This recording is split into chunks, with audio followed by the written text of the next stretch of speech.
Hi there and welcome back to Shadowrun Returns. I'm Byron and we are still in the apartments of Stevie J, although he's dead.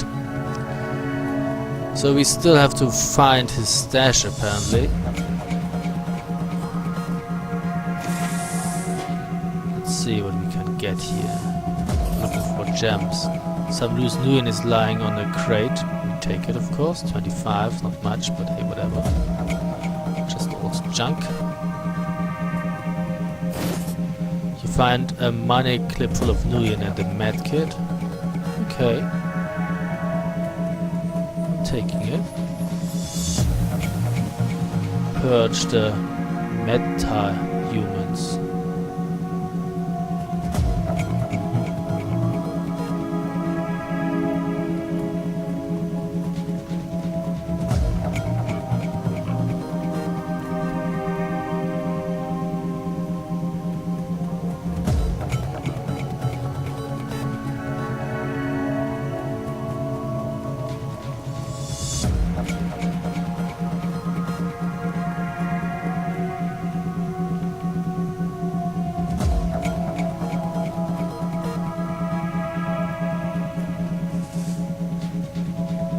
What about that door here? Oh shit.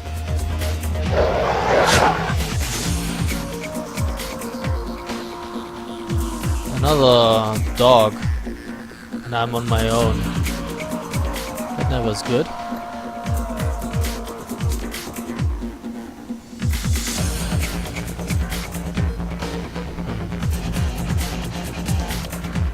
Let's use the mana bolt.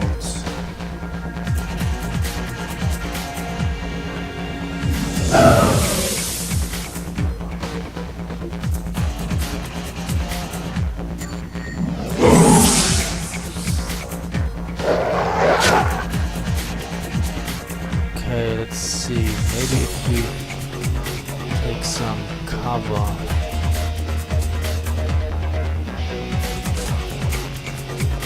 Oh, we're trading hits here. Well, we could try and use the shotgun on him. Okay, -1. It's not too bad.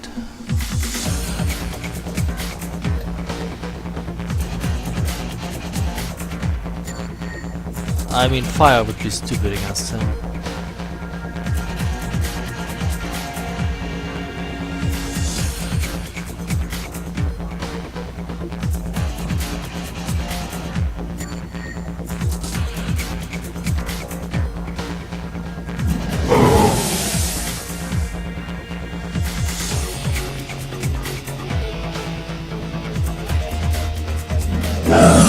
Oh, how could you miss at that range?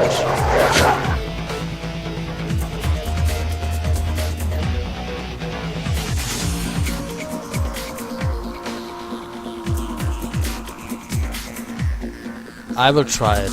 I will try to take cover. Maybe it helps a bit.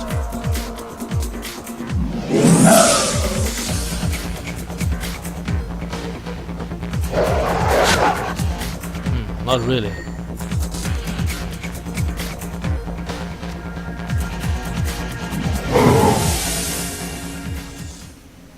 Looks like I gotcha.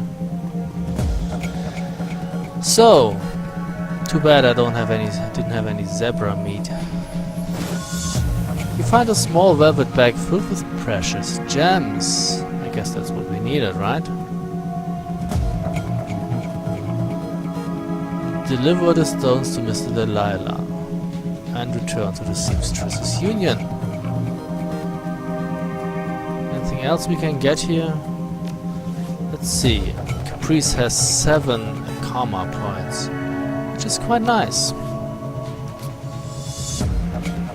She could spend a few, I guess.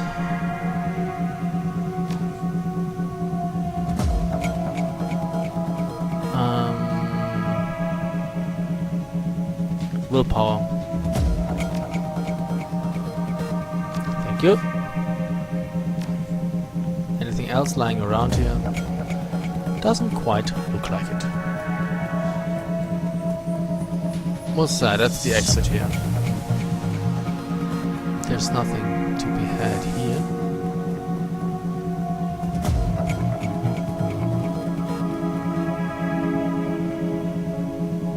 Can I leave? Yeah, I guess I want to go back. I'm pretty sure I got everything. Despite Coyote's clear desire to stand on her own 2 feet, Paco needs to help her through the door into the Seamstresses Union. Heads raise and the front room of the bar falls strangely silent. Paco stands by her side now, not speaking, his dark eyes flat with fury. Coyote presses a rag to her clawed-up face. She winces but manages to keep control as she breathes in slow, deep breaths to manage the pain. Taking a closer look, you see her arm isn't much more than shreds of meat and broken bone held together by tendons and burnt skin. It'll be a miracle if she still has it by the end of the night.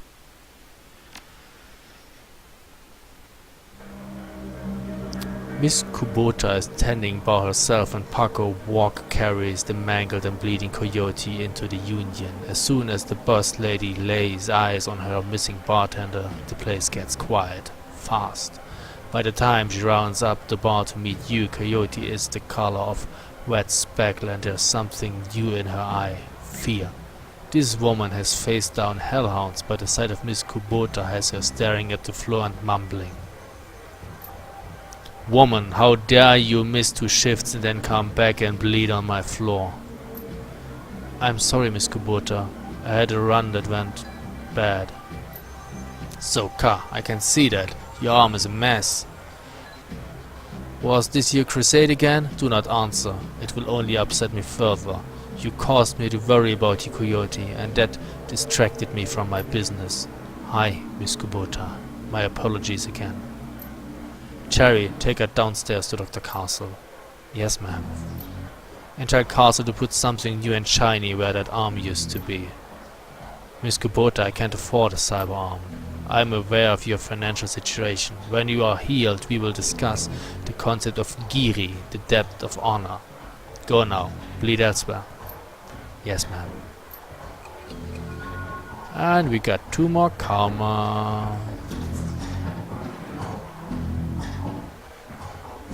Her anger at Coyote's rashness slowly washes from her eyes and is replaced by tears. She sniffs, wipes them away and inclines her head to you.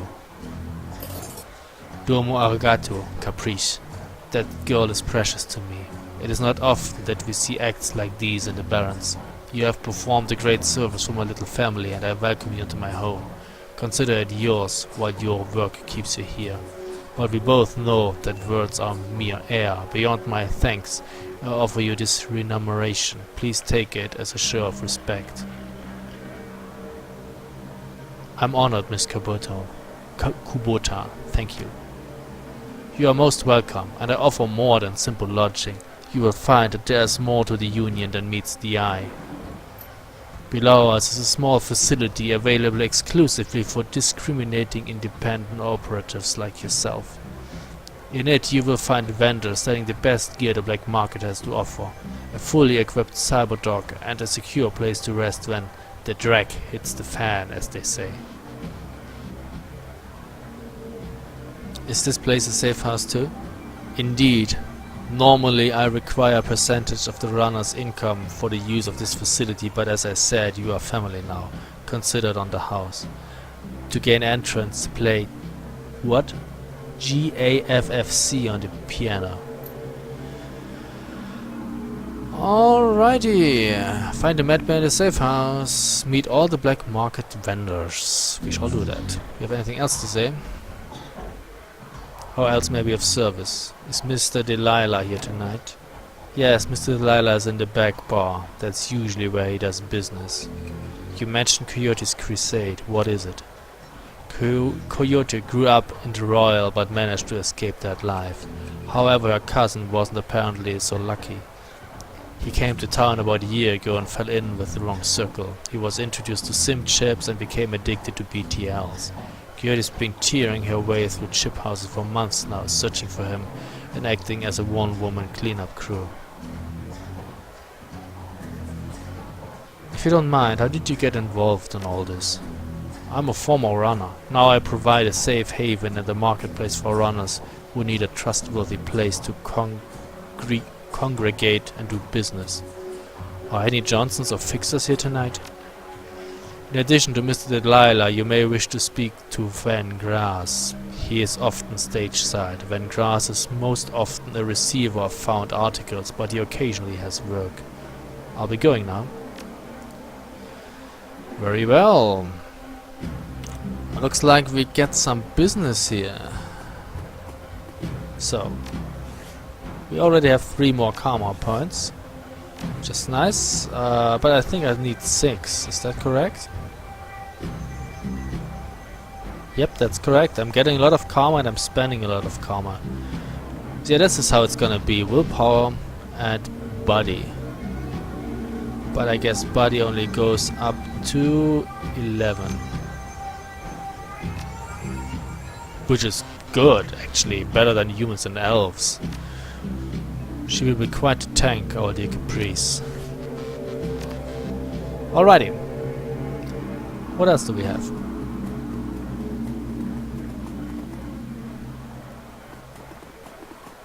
Van Grass. Let's save before we do anything stupid. Van Grass is busy talking on his comlink, checking his heads-up display and monitoring to a runner standing nearby, all at the same time. He's an intense little man. You get a sense that he likes to look busy. I'm Van Grass, make it quick, business good, talk to me. Mrs. Kubota said you're a fixer. He hasn't looked at you yet. He's going a mile a minute. Nothing for you tonight, sorry. I'm doing a thing right now, important thing, talk to you later. Oh hey, lady, one more thing. He covers his comlink for a moment, tilts his head your way, but you can see he's still staring at his hut. I'm a fence too. If you get anything you need unload, come see me. Okay. I need to finish this call, perhaps another time. Okay. So I thought maybe I can sell him the gems, but apparently I can't. Looking for a date? Really? You too? Well, I guess beauty does lie in the eye of the beholder. What is that? That's the piano. We have Johnny Clean. Hi. Johnny leans on his seemingly brand new mop and surveying the crowd at the Union. Hey Johnny, I'm looking for where Cherry took Coyote. The piano's a little out of tune, check it out. Where is... oh, Mr. Kluver. The hulking troll bouncer in the immaculate suit stands as impassively as ever. The absence of dust on his broad shoulders is the only real indication that the man ever moves. He nods to you when you approach. Evening. I see Coyote is back, looking only a little worse for wear. We have to thank you for that? The having her back part, yes. You have the gratitude of everyone here, especially mine. Couldn't stomach losing anyone else so soon after what happened to Sam. You feel protective over the people here. Immensely. Toward anyone who walks through that door, be they employee or patron, unless they mean ill will, of course. Mind if I ask you a few questions? Haven't minded so far. You hear anything else about Sam's death? People are saying it was the Ripper, but people say a lot of things about what they don't know or what they don't understand. Do you know where I can find a fence? I think Van Grass is at the bar near the stage, dwarf with a cyber eye, can't miss him. How long have you been working for Miss Kubota? I crawled in here after I awoke. Yeah, the goblinization. It kinda happened in waves, and a certain percentage of the human population sort of transformed into elves and dwarves and orcs and trolls and stuff like that. And of course they then, how do you say it? They repopulated, well, they got children. If elves got elven children, and That's how the whole thing started. It all started out as humans that sort of transformed into meta-humans, and it's called a goblinization by the humans mostly. The meta-humans don't like to call it that for obvious reasons. They reproduce. That was the word I was looking for. But of course, when elves reproduce, they produce elves, and trolls are the same. Miss Kubota took me in and gave me a job. I have been here ever since. Do you have to pay extra for a manicure and hands that big? It's not the size they change more for. It's the blood under the fingernails. I should be going. He has a sense of humor. Catch you around. So still, where's that? I still need to get rid of that. Those gems. I guess he's on the other side of the piano.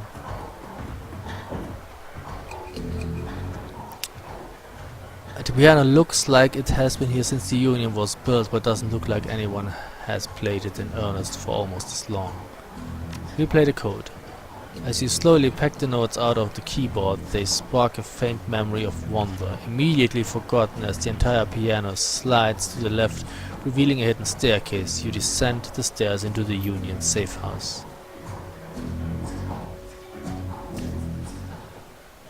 So, here we are. There's Pecco.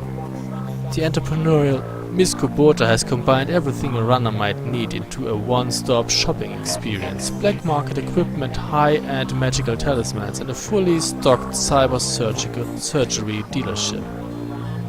Very nice. So, what do we have here?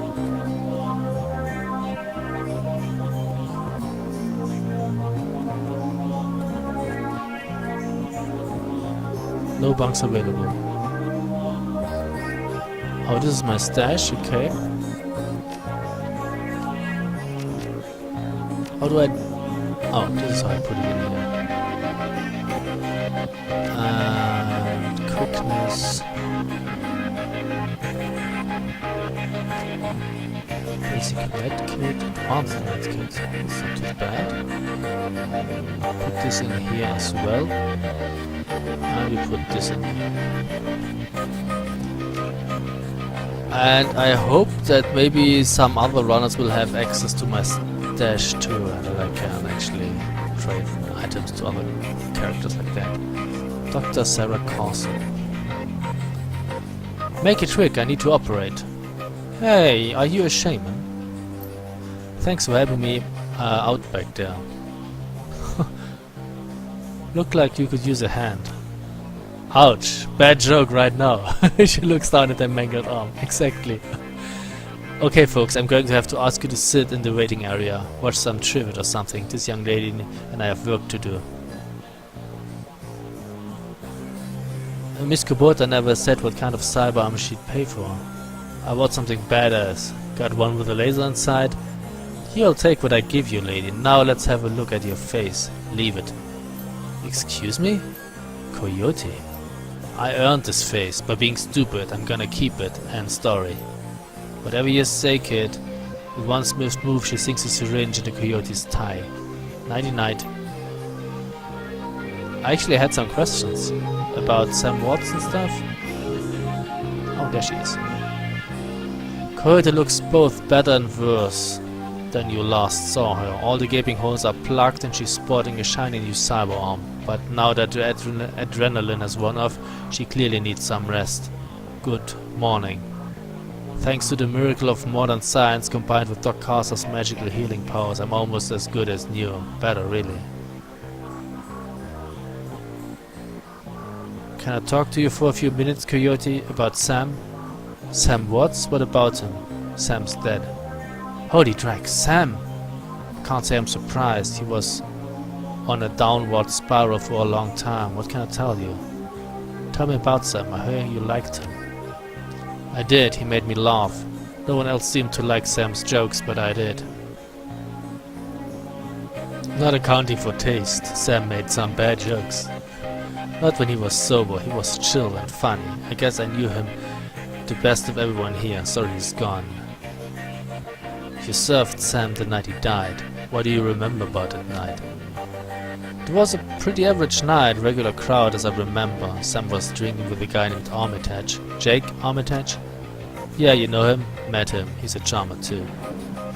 She bites her lower lip. I like gingers. Anyway, Jake and Sam were having a few.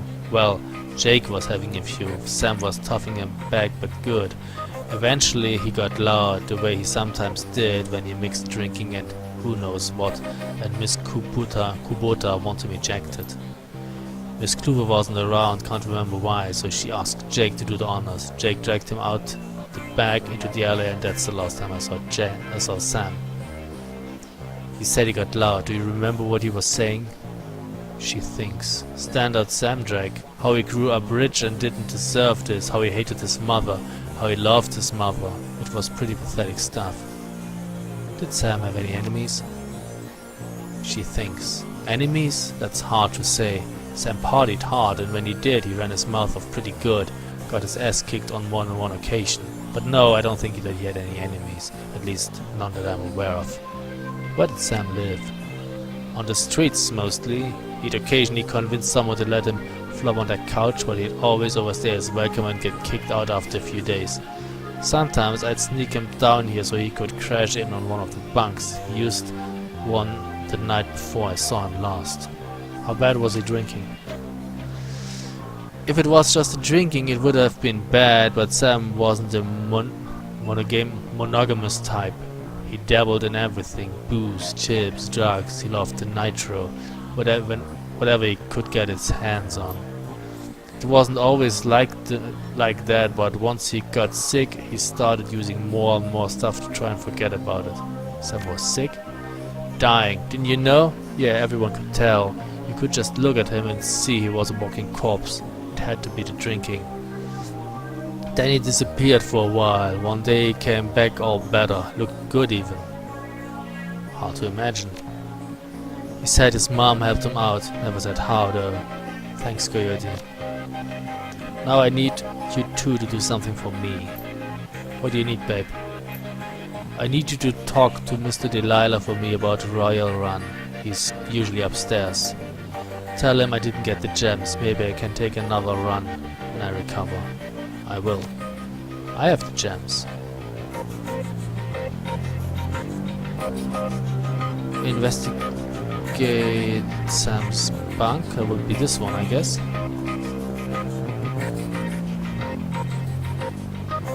The bunk is a mess and reeks of booze. Searching through the sheets, blankets and pillow, you find an old photograph that has seen a lot of wear.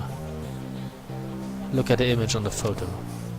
The picture is of a blonde boy and girl, both about 14, sitting on the dock on the edge of a lake. They appear to be twins. The boy has his arm tied around the girl's shoulders and is mugging for the camera. The girl is planting a kiss on his cheek while making rabbit ears behind his head with her fingers. Check the back of the photo. Written on a woman's hands are the words Sam and Jessica. Lake Sammamish State Park, summer 2040. Pocket the photo. That's something. This was our stash.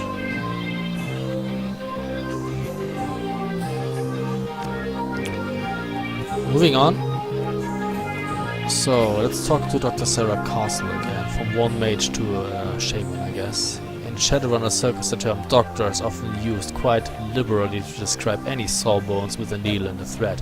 But in the case of the Union's resident magical expert, nothing could be further from the truth.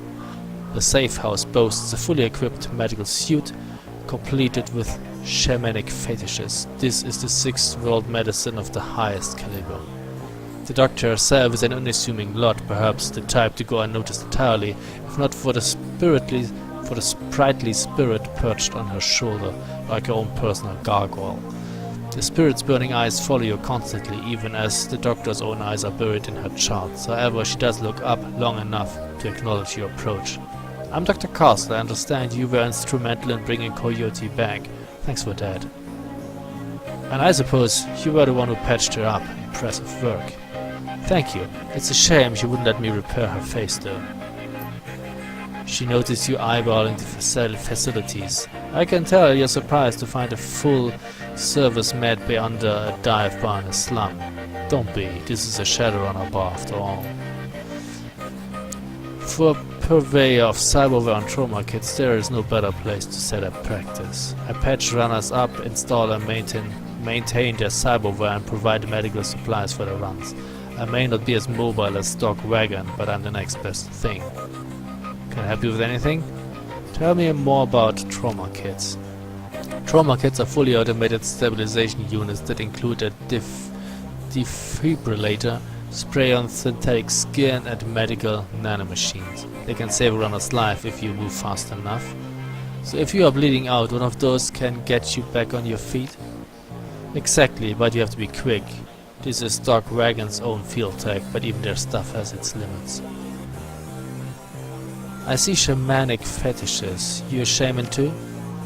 While modern medical technology makes surgery less disruptive than it used to be, it's still an ordeal for both the body and the spirit, requiring extensive recuperation to properly heal.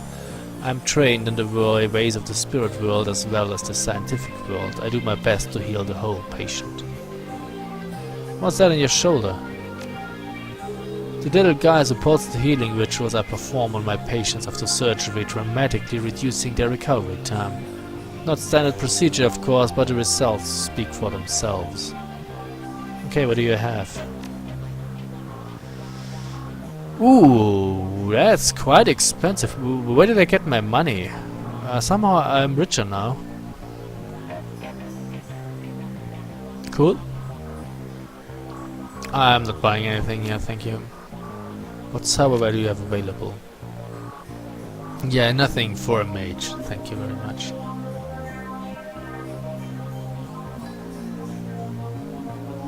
But it's not bad, but it costs you essence.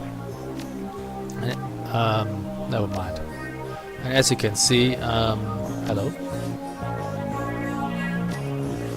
Caprice has an essence of 6, which is maximum, but she couldn't get all the cyberware because, well, if you install cyberware, that number decreases, and once it reaches 0, it's over. You cannot install anything anymore. But she's a mage, she's not installing anything. Hey yourself. Aljanran. Past the bar, the edges of the safehouse become somewhat indistinct due to magical haze surrounding a particular elf. The man seems only a half of this realm, his mind wandering the far horizons of astral space while his body paddles in otherworldly wares. Good evening, young dwarf, and welcome to this humble home that we call the Union. I'm Algernon Halfdream. To ease your way through the 6th world, I offer you the best in magical folky spells and fetishes for the conjuring of spirits. Let's see what you have.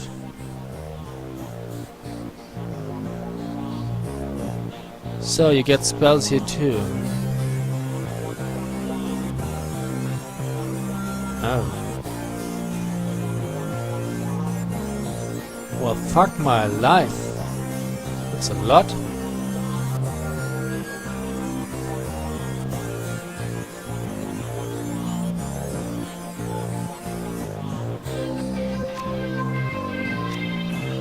He has more than the other guy. For instance, the lightning bolt, I really want that, but that's weird. I mean, all that stuff is not for mages, that's cool. I cannot buy that. But even if I have maximum willpower, will I be able to learn all the spells? I wonder. For instance, display magic. That's important, probably.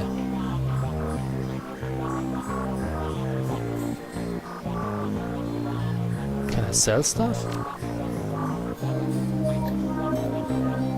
Yeah, I can sell it, okay.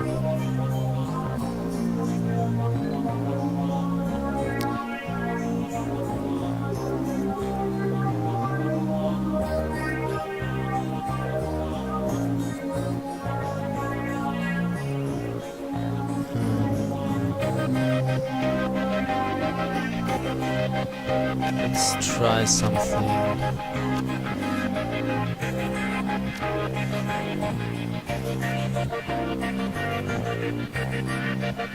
Cannot put one in here. For instance, I don't really think we need armor.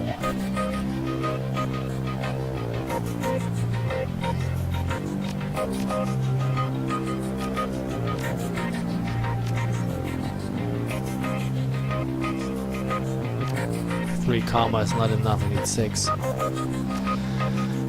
Oh well.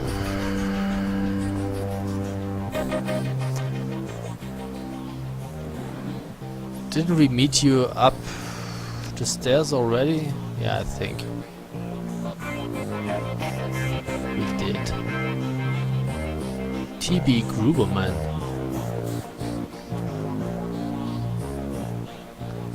Theodore Buster Gruberman is a well-groomed orc dressed with a precision that suggests the straight lines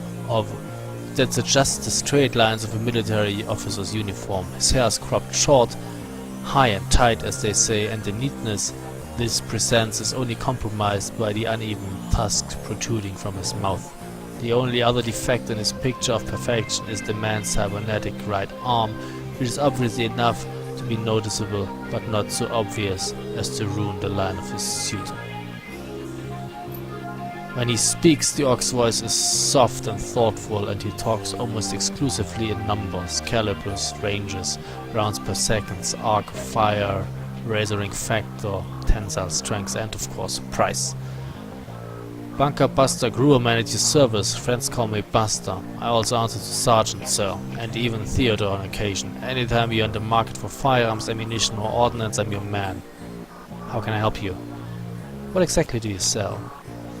Things that go bang in all shapes and sizes, plus another odds and ends on occasion. Consider me your own personal armory. All weapons are guaranteed to meet strict UCAS military spec or your money back. In addition, I can handle routine maintenance, repairs and upgrades if you so desire. And if that wasn't enough, I also teach a safety and instructional course every weekend. This week we are covering bayonets. Mark my words, they're making a comeback. So what can I get you? What do you have? So, I guess I could buy a better shotgun.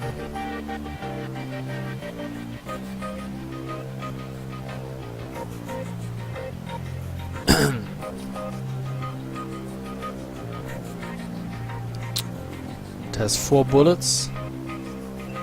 12. Oh, but only 12 damage. Instead of 14.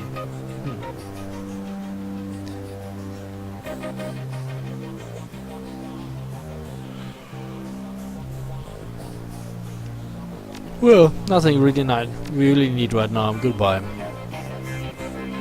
And we have David Fry II. David Fry, isn't that the guy from Stephen Fry from Futurama? Every inch of the tech alcove is covered in a chaotic patchwork quilt of circuit boards, chips, wires, displays, and a million of other things that you can't identify. In the eye of this techno-bit, Storm stands at Wharf, immaculately dressed and supremely calm. I know that. Look, don't let the size of the shop fool you. I can get any Matrix hardware software that exists, and if it doesn't exist, then I can get it made for you. Any questions I can answer, or anything gear you need? What's a deck? You jack into the Matrix, or in the context of a run. When you jack into the local node of the facility you're in, the deck determines how many programs and ESPs you can carry and the firepower of your base Matrix attack. Decks have IP. When a deck's IP is reduced to 0, you'll get booted from the system, and it will hurt. What's a program? A program in the Matrix allows you to defend your avatar against countermeasures and enemy deckers. There are a wide variety of different programs for attack and defense at different power levels. As you progress as a deck, you can use more powerful versions of these programs. What's an ESP? Johnny, you wanna take this one? Sure, when you infiltrate a facility on a run, you have a team. When you check into the Matrix, you're all alone. That's where ESPs come in. An ESP is a highly advanced artificial life program which, when you deploy it, manifests as another team member in the Matrix. Different types of ESPs have different abilities. What do you have for sale? Well, that's nothing. That's nice. Kraftwerk. That's like a power generating building. How do you say that? Like a solar. You could generate power from the sun. I don't know. It's a civilization too. Well, you know what I mean. Those facilities that generate power, for instance, by power of water, or you burn coal and stuff like that. Yeah, it's a German word.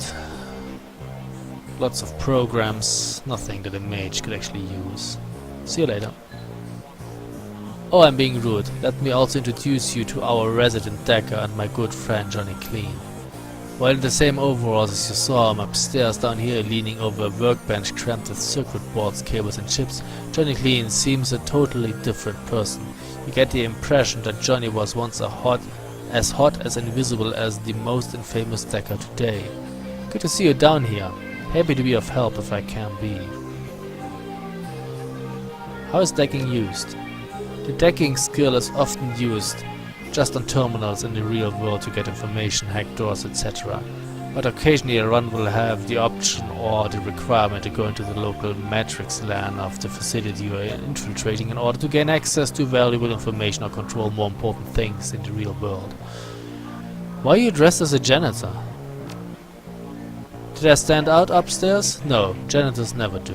When I was younger, I had a rep for getting in and out of systems so cleanly that no one knew I was there. Half the matrix runs that earned my rep were made possible because I was able to get inside a facility posing as a janitor. Now it's just sort of part of me.